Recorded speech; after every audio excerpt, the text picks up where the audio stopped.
नमस्कार, विविध रेसिपीजमध्ये आपल्या सगळ्यांचं खूप स्वागत। आज आपण उत्तर भारतात होळीसाठी केला जाणारा गुजिया हा गोड पदार्थ बघणार आहोत।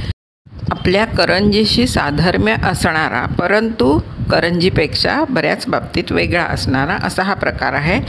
अतिशय खुसखुशीत आणि तोंडात टाकताच विरघळणारा असा हा प्रकार तुम्ही नक्की करून बघा।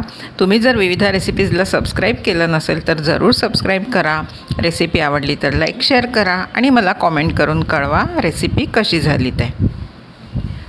आता आपण 2 वाट्या मैदा घेतलेला आहे आणि अर्धी वाटी त्यात मोहन घालणार आहोत। तूप फक्त वितळून घेणार आहोत। चवीपुरतं मीठ टाकून घेतलेलं आहे आणि वितळवलेलं अर्धी वाटी तूप आपण त्यात घातलेलं आहे। अतिशय खुसखुशीत असे व्हायला हवे आहेत म्हणून आपण तूप जास्त घालणार आहोत। तूप चांगलं मिक्स करून घ्यायचं आहे, चोळून असं, आणि त्याची नंतर मूठ वळून बघायची आहे। एकदा मूठ वळली गेली की व्यवस्थित आपलं मोहन सगळीकडे लागलेलं आहे आणि मिश्रण तयार झालेलं आहे असं आपण समजू शकतो। हे बघा, मूठ वळली गेली आहे। आता यात आपण पाणी घालून हे घट्ट असं मळून घेणार आहोत। घट्ट म्हणजे पोळीच्या कणकेपेक्षा थोडं घट्ट।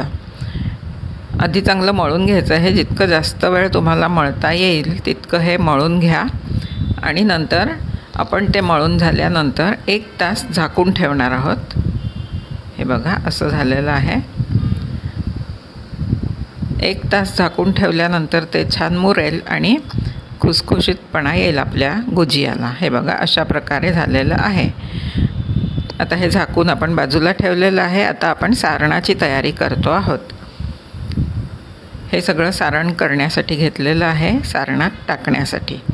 ड्रायफ्रूट्स आहेत, तुकडे करून घेतले आहेत। काजू, बदाम, पिस्ते थोडे थोडे, 1 चमचा चारोळी आहे आणि वेलची कुटून घेतलेली आहे।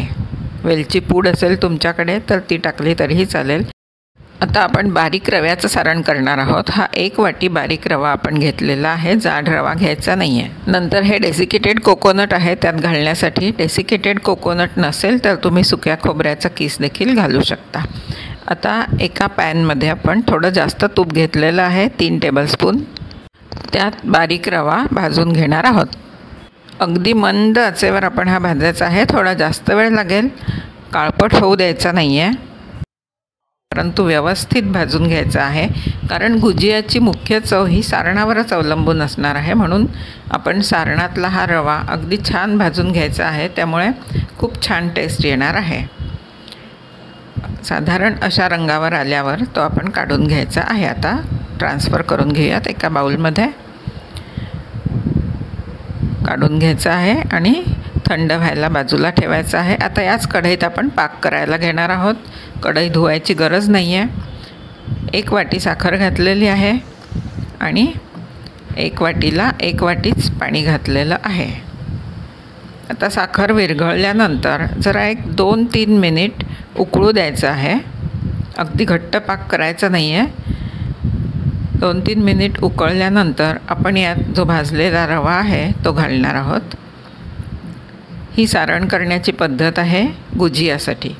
गुजियात माव्याचं सारण असतं, परंतु आपण घरातील पदार्थांमध्येच गुजिया करणार आहोत म्हणून आपण रव्याचं सारण करतो आहोत। हे सारण सुद्धा खूप छान लागतं।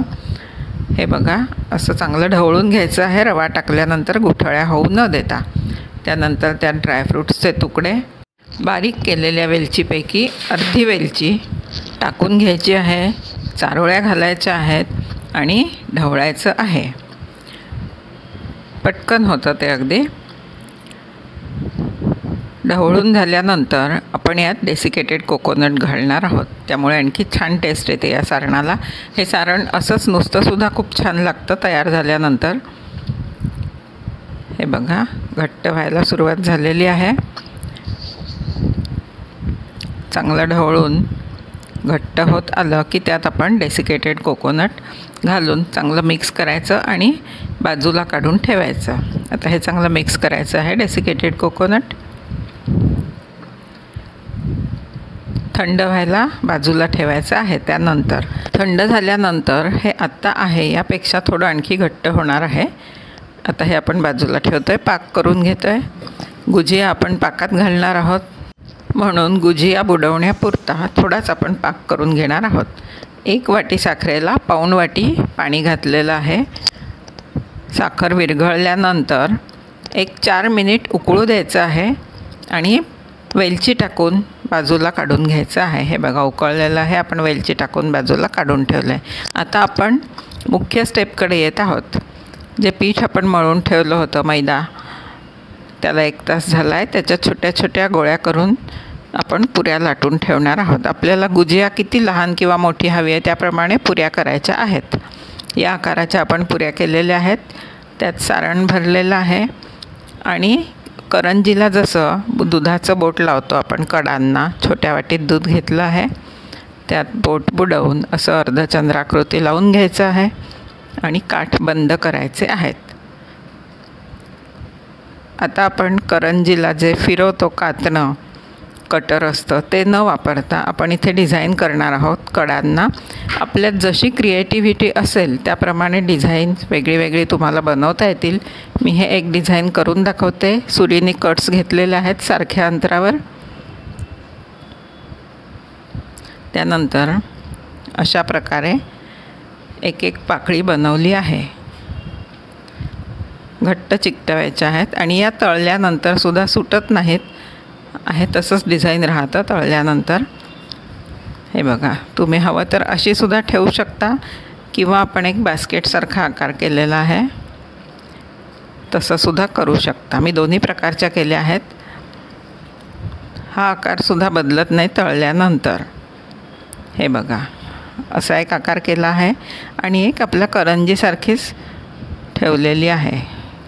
हिचा आकार साध्या करंजीसारखाच अर्धचंद्राकृती असा ठेवलेला आहे. हे बघा, अशा दोन्ही प्रकारच्या केल्या आहेत. त्यानंतर आपण तळून घेणार आहोत. तुपात तळा किंवा तेलात तळा, मंद आचेवर तळायच्या आहेत. हे बघा किती छान दिसत आहेत. अशा प्रकारे वेगवेगळे आकार तुम्ही देऊ शकता ह्याला. त्यानंतर आपण एक पॅन ठेवून त्यात तेल चांगलं तापल्यानंतर, तेल किंवा तूप ज्यात तुम्ही तळणार असाल, नंतर गॅस कमी करायचा आहे आणि मंद आचेवर असं साईडने थोडं तेल उडवून त्यावर मंद आचेवर छान तळून घ्यायचे आहेत खुसखुशीत. अगदी गॅस मोठा करून भरभर तळायच्या नाही आहेत. अशा प्रकारे तळल्यानंतर त्या खुसखुशीत होतात. हे बघा, असं तेल साईडने थोडं उडवायचं आहे. नंतर आपण त्या बास्केट्स केल्या आहेत, त्या देखील अशाच प्रकारे तळून घेतल्या आहेत. बास्केट्स मी पाकात नाही घालणार आहे, त्या तशाच ठेवणार आहेत आणि या गुजिया आपण पाकात घालून काढणार आहोत. 2 ते 3 मिनिट पाकात घालायच्या आहेत. या अशा कढईतनं काढल्यानंतर गरम गरम लगेच पाकात घातल्या तरीही चालतं. मी काय केलं आहे, आधी सगळ्या तळून घेतल्या आहेत आणि नंतर पाकात घातलेल्या आहेत. हे बघा, अशा उलटसुलट करून व्यवस्थित तळून झाल्यानंतर काढून घ्यायचे आहेत आणि तेल आपण जे आहे ते निथळून घ्यायचं आहे. हे बघा, ह्यासुद्धा अशाच तळून घेतल्या आहेत. अशा प्रकारे तळून तयार झालेल्या आहेत. आता करंजीच्या आकाराच्या ज्या गुजिया आहेत त्या आपण पाकात घालून घेऊयात. 2-3 मिनिट पाकात ठेवायच्या आहेत आणि उलटसुलट करायच्या आहेत. नंतर पाकात टाकल्यानंतर 1-2 मिनिट ठेवून पुन्हा उलटायच्या आहेत आणि नंतर काढून घ्यायच्या आहेत. मऊ पडत नाहीत पाकात घालूनसुद्धा, कारण आपण मोहन चांगलं घातलेलं आहे.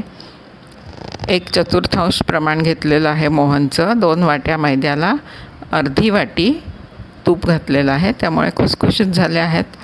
तुम्ही नक्की करून बघा आणि मला कॉमेंट करून कळवा गुजिया कशा झाल्या ते.